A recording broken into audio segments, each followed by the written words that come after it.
नमस्कार। Sanskrit online classes में आप सभी का स्वागत है। पिछली क्लास में हमने प्रत्यय के टॉपिक के अंतर्गत अनियर प्रत्यय के ऊपर हमने चर्चा की थी। आज हम अगला जो हमारा प्रत्यय है उसको लेकर के चर्चा करेंगे। अगला जो हमारा प्रत्यय है वो तय प्रत्यय है। तो देखिए, तय प्रत्यय,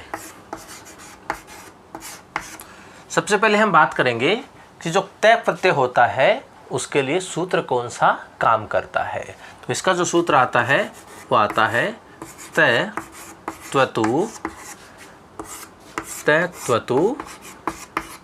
निष्ठा। त्यक्त्वतु निष्ठा। तय प्रत्यय करने वाला सूत्र कौन सा होगा? त्यक्त्वतु निष्ठा। अब देखिए, इस सूत्र के अंतर्गत दो प्रत्यय हैं। कौन कौन सा है? एक है तय प्रत्यय और एक है त्वतु प्रत्यय। देखिए, कत और कतवतु नहीं है, क्योंकि पहला अक्षर कैसा है? आधा है। तो हम इसको बोलने की कोशिश करेंगे लेकिन बोलेंगे नहीं। तो ये स्थिति होती है तय। कैसा होगा? तय। और ये क्या होगा? त्वतु। त्वतु। तो यहाँ तय और त्वतु, इन दोनों प्रत्ययों को क्या कहा गया है? निष्ठा कहा गया, अर्थात इनकी निष्ठा संज्ञा होती है।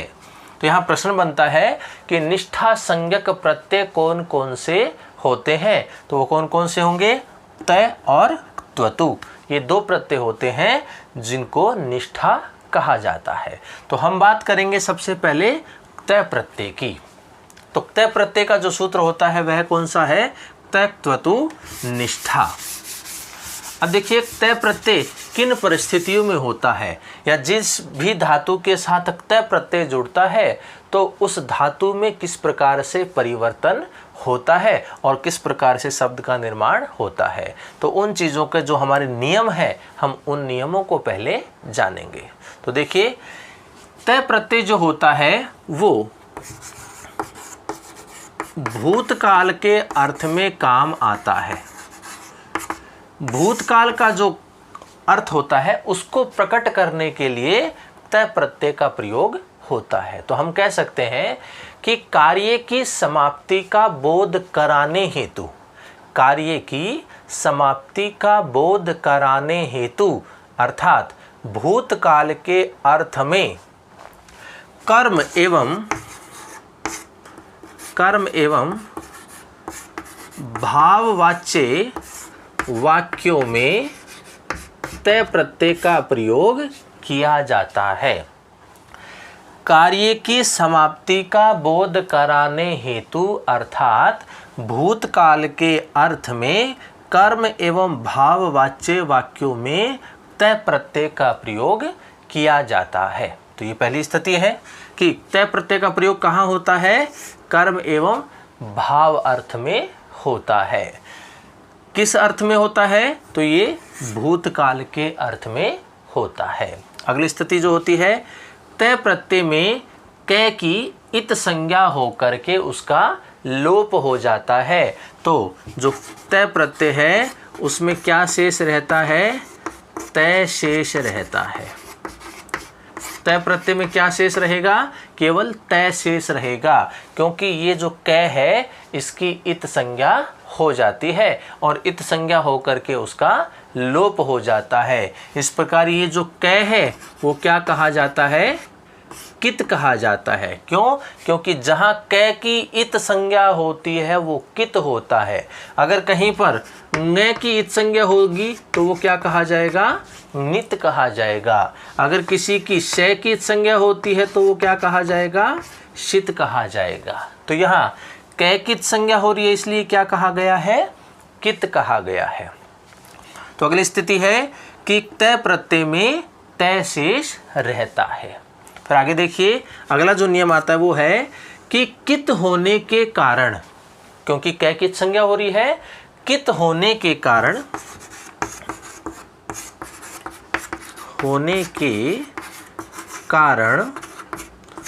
धातु में गुण एवं वृद्धि आदेश नहीं होता। वृद्धि आदेश नहीं होता। कै की इत संज्ञा होने के कारण धातु में किसी भी प्रकार का गुण एवं वृद्धि आदेश नहीं होता है। तो धातु में जो स्थिति है वो धातु वैसी की वैसी ही बनी रहती है, उसमें किसी प्रकार का परिवर्तन यहाँ नहीं होता है। उपधा में अगर कोई स्थिति हो, अचादी होता है, तो उसमें गुण और वृद्धि आदेश हम नहीं करेंगे। तो ये अगली स्थिति आती है तय प्रत्यय के लिए कि कित होने के कारण धातु में गुण एवं वृद्धि आदेश नहीं होता है। अगली स्थिति देखिए,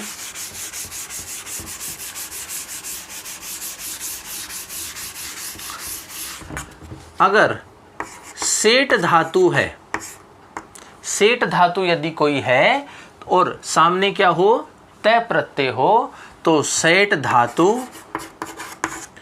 एवं तय प्रत्यय के मध्य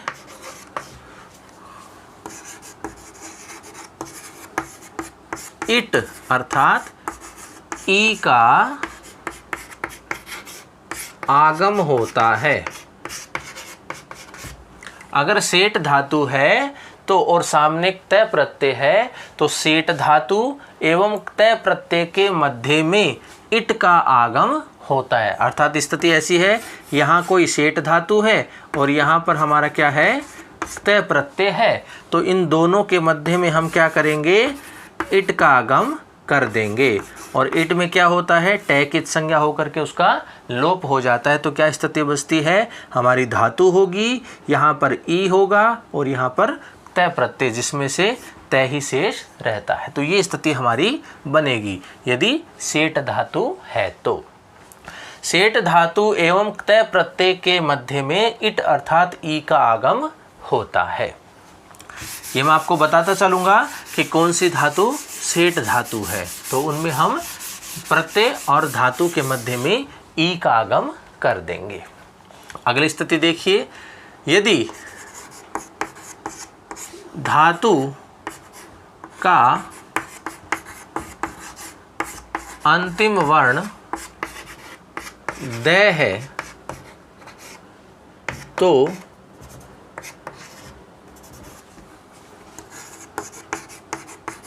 उससे परे तय प्रत्यय के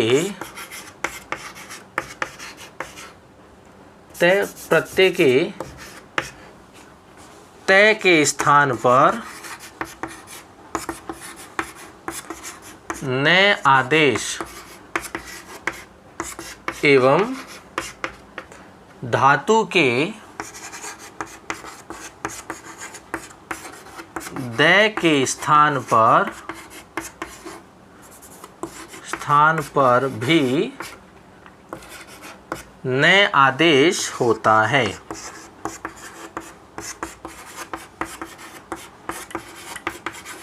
अब देखिए नियम क्या कहता है कि धातु का अंतिम वर्ण यदि क्या हो, द हो, तो उससे परे तय प्रत्यय के तय को, क्योंकि तय प्रत्यय में क्या शेष रहता है, केवल तय शेष रहता है, तो तय प्रत्यय के तय के स्थान पर नए आदेश एवं धातु के इसी द के स्थान पर भी नए आदेश होता है। अब देखिए ये तय कैसा है, पूरा है, तो इसलिए हमने जो नया आदेश किया वो कैसा किया है, पूरा किया है। यहाँ पर द कैसा है, आधा है, इसलिए उसके स्थान पर जो हमने नय किया है वो आधा आदेश किया है। यदि दकारांत धातु हो, इसका मतलब द अंत में हो जिसके, ऐसी धातु, तो अगर ऐसी स्थिति होती है तो तय प्रत्यय के तय के स्थान पर भी हम नय करेंगे और इस द के स्थान पर भी हम क्या करेंगे, नय आदेश करेंगे। तो ये हमारा अगला नियम है तय प्रत्यय को लेकर के।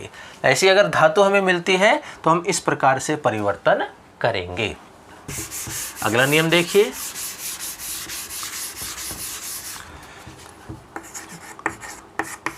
तय प्रत्यय परे रहते धातु में स्थित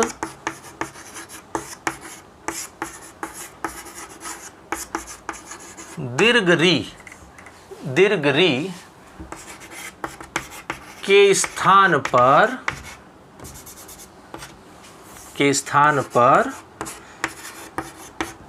इर में क्या शेष रहता है? ई शेष रहता है।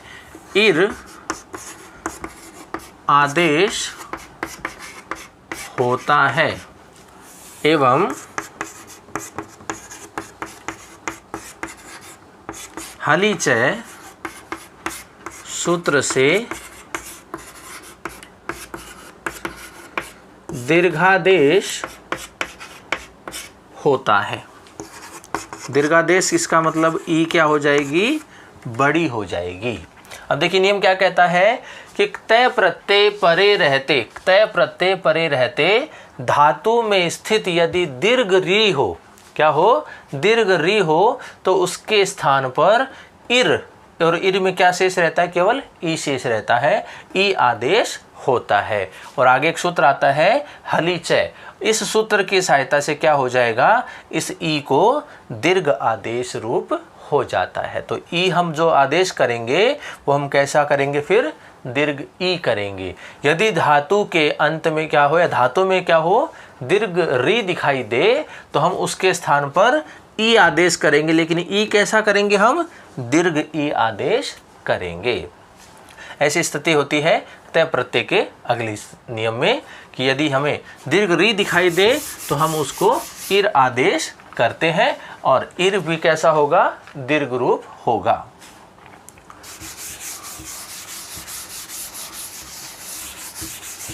अगली स्थिति देखिए। अगला नियम आता है हमारा, यदि धातु का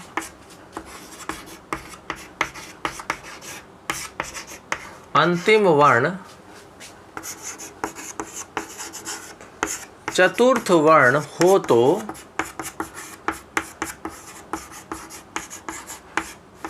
उससे परे तय प्रत्यय के तय को वर्ग का चतुर्थ वर्ण अर्थात ध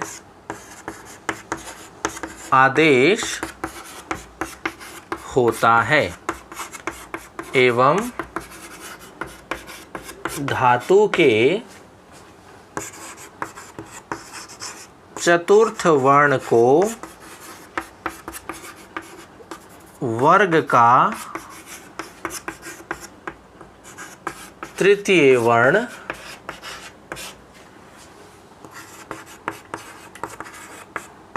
आदेश होता है।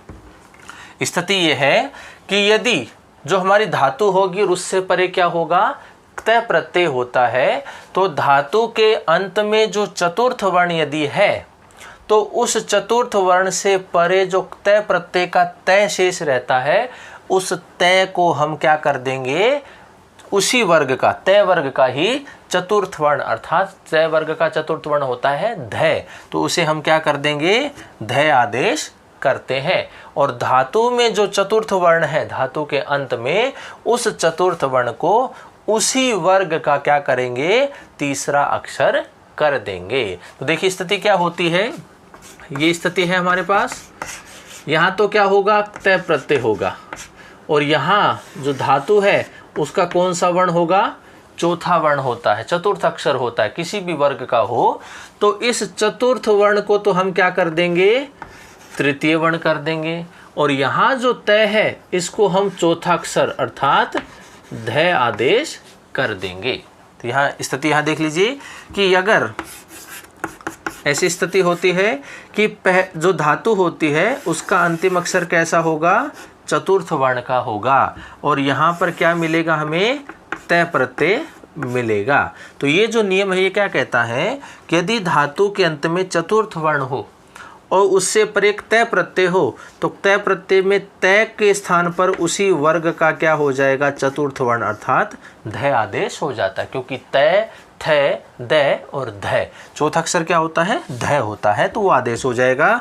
और फिर कहता है कि ये जो चतुर्थ अक्षर है धातु का, इसे अपने ही वर्ग का तीसरा अक्षर हो जाएगा। यहाँ जो भी अक्षर होगा चौथा अक्षर, हम देखेंगे कि वह किस वर्ग में आता है। क वर्ग में आता है कि च वर्ग में आता है, ट वर्ग में या त वर्ग में या प वर्ग में आता है। तो जिस भी किसी वर्ग का होगा उसी वर्ग का हम उसे क्या कर देंगे?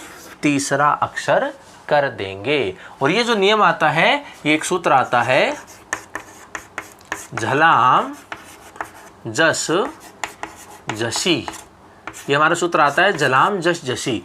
इस नियम से हम क्या करते हैं? ये नियम लागू करते हैं। तो ये स्थिति है तय प्रत्यय को लेकर के। अगला जो हमारा नियम है, ये आगे देखिए तय प्रत्यय का नियम।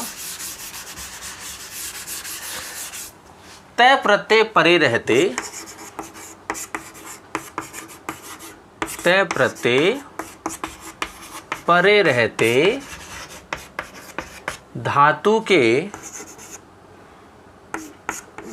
का अंतिम वर्ण यदि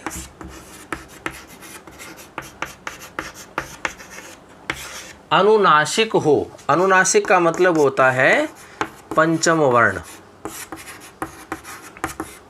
तो उसका लोप होता है या लोप हो जाता है।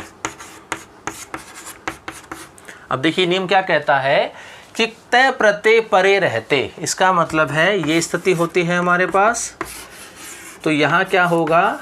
तय प्रत्यय होगा। तय प्रत्यय परे रहते धातु का अंतिम वर्ण यदि क्या हो? अनुनासिक हो। इसका मतलब है कि ये जो धातु है इसका अंतिम वर्ण कैसा हो? पंचम अक्षर हो। किसी भी वर्ग का पांचवा अक्षर यदि होता है तो उसका क्या हो जाएगा? लोप हो जाएगा, मतलब ये यहाँ से हट जाएगा सीधा सीधा। तो ये हमारा नियम है, तय प्रत्यय परे रहते धातु का अंतिम वर्ण यदि अनुनासिक वर्ण है तो उसका लोप हो जाता है। तो ये स्थिति आती है। और देखिए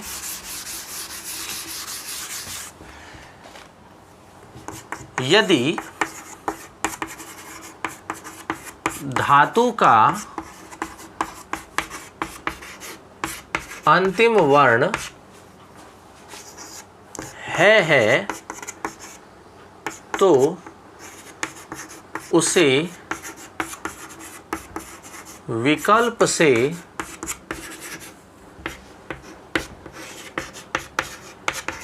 घ आदेश होता है और उससे परे तय प्रत्यय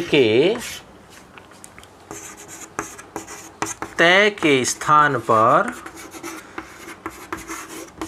उसी वर्ग का चतुर्थ वर्ण ध आदेश होता है। और अब हम यहाँ कौन सा सूत्र काम करेंगे? जो हमने लिखा था भी, झलाम जस झसी। अब देखिए स्थिति ये कैसे काम करेगी। ये है यदि धातु का अंतिम वर्ण है, इसका मतलब ये हुआ कि हमारे पास ये स्थिति होती है, तो यहाँ पर क्या होगा? तय प्रत्यय होगा, क्योंकि तय प्रत्यय के ऊपर ही हम चर्चा कर रहे हैं। ये कहता है कि धातु का अंतिम वर्ण यदि क्या हो? है हो। अंतिम अक्षर कैसा हो? है हो। तो उसे विकल्प से क्या हो जाएगा? घ आदेश हो जाएगा। घ इसलिए करते हैं क्योंकि है का उच्चारण स्थान कंठ होता है, और तो उसी का चौथा अक्षर करना है तो हम क वर्ग का ही चौथा अक्षर करेंगे, तो क ख ग घ। तो इसलिए हमने यहाँ है के स्थान पर क्या कर दिया? घ आदेश कर दिया। और यहाँ पर क्या कर दिया हमने? तय कर दिया। अब देखिए जो हमने इससे पहले जो नियम पढ़ा था वो स्थिति बन गई कि धातु का अंतिम अक्षर क्या हो? चतुर्थ वर्ण यदि हो तो उसे तो तीसरा अक्षर हो जाएगा, और उससे परे जो तय होता है उसको चतुर्थ अक्षर हो जाएगा। तो अब वो सूत्र कौन सा था? झलाम जस झसी। तो इस नियम से हम क्या करेंगे, अब ये जो चौथा अक्षर है इसको तो हम क्या कर देंगे, तीसरा अक्षर कर देंगे इसी वर्ग का। तो यहाँ घ है तो क वर्ग का ही तीसरा करना, क्योंकि क वर्ग में आता है घ, तो क वर्ग का तीसरा क्या होता है, ग होता है। तो हम क्या करेंगे, सीधा सीधा यदि धातु के अंत में है तो हम उसे विकल्प से सीधा सीधा ग कर देंगे, क्योंकि पहले घ करेंगे उसके बाद हम ग करेंगे, तो हम सीधा ही ग कर देंगे। और उससे परे जो तय है और उस तय को क्या कर देंगे, चौथा अक्षर कर देंगे। इसका मतलब चौथा क्या होता है, ध होता है, तो हम इसको ध आदेश कर देंगे। तो वो पहले वाला नियम हमारे यहाँ बाद में लागू हो जाता है।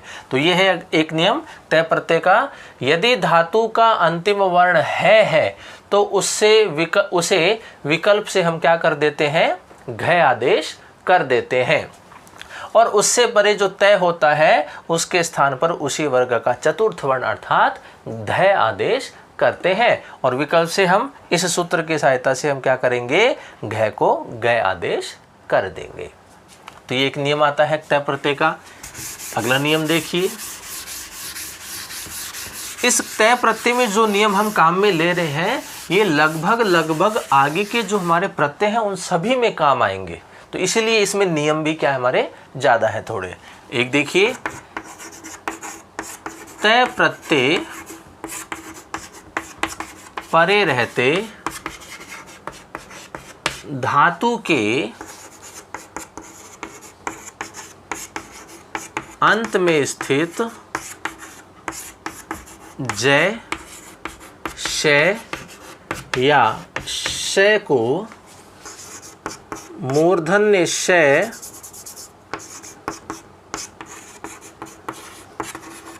आदेश होता है। अब देखिए स्थिति क्या है, यदि तय प्रत्यय परे रहे अर्थात तय बाद में हो और तो धातु के अंत में स्थित जय, शय एवं शय को क्या हो जाएगा, मूर्धन्य शय आदेश हो जाता है। तो स्थिति क्या होगी, देखिए ये पहले वाला शब्द है, ये दूसरे वाला शब्द है, यहाँ पर हमें क्या मिलेगा, तय प्रत्यय मिलेगा। यदि पहले वाले अर्थात धातु के अंत में क्या हो, या तो जय हो या तालव्य शय हो या दंते शय हो, अगर ऐसी स्थिति होती है तो हम इनके स्थान पर क्या कर देंगे, मूर्धन्य शय आदेश कर देंगे। जय है तब भी हम उसके स्थान पर मूर्धन्य शय करेंगे, तालव्य शय है तो उसके स्थान पर भी मूर्धन्य शय करेंगे, और दंते शय है तो उसके स्थान पर भी हम मूर्धन्य शय आदेश करेंगे। तो इस प्रकार से एक नियम है हमारा कि तय प्रत्यय परे रहते धातु के अंत में स्थित जय, शय एवं शय के स्थान पर मूर्धन्य शय आदेश होता है। तो ये स्थिति है हमारी तय प्रत्यय के कुछ नियमों में। तो कुछ महत्वपूर्ण नियमों के बारे में हमने जाना कि यहाँ तय प्रत्यय परे रहे तो यहाँ किस प्रकार से स्थिति होती है। तो आज हमने तय प्रत्यय के जो हमारे नियम हैं उन नियमों के ऊपर हमने चर्चा की है। तो नियमों को हम एक बार फिर से रिवाइज कर लेते हैं। तय प्रत्यय जो होता है उसकी स्थिति किस प्रकार से होती है।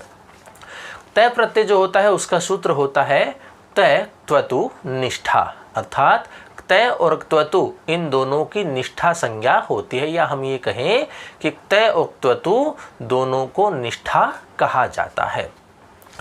तय प्रत्यय का प्रयोग कहाँ होता है, तो उसके लिए है कि कार्य की समाप्ति का बोध कराने हेतु भूतकाल के अर्थ में कर्म एवं भाववाच्य वाक्यों में तय प्रत्यय का प्रयोग किया जाता है। तय प्रत्यय में तय शेष रहता है, क्योंकि कै जो होता है वो लशक व तद्धिते इस सूत्र की सहायता से इत संज्ञा होकर के उसका लोप हो जाता है, इसलिए कित भी कहा जाता है। तो कित होने के कारण ऐसी स्थिति हम बार बार काम में लेंगे। अगली बात है कि कित होने के कारण धातु में गुण एवं वृद्धि आदेश नहीं होता है। अगला नियम आता है हमारा, यदि धातु सेट है और उससे पर एक तय प्रत्यय है तो सेट धातु एवं तय प्रत्यय के मध्य में हम इट का आगम करते हैं और इट में केवल ई शेष रहता है। अगला नियम है हमारा, यदि धातु दकारांत है अर्थात द अंत वाली है तो उससे परे जो तय प्रत्यय का तय होता है उस तय के स्थान पर हम नए आदेश करते हैं और धातु के अंतिम उस द के स्थान पर भी हम नए आदेश करते हैं। इसका मतलब हम दोनों जगह नए आदेश करते हैं।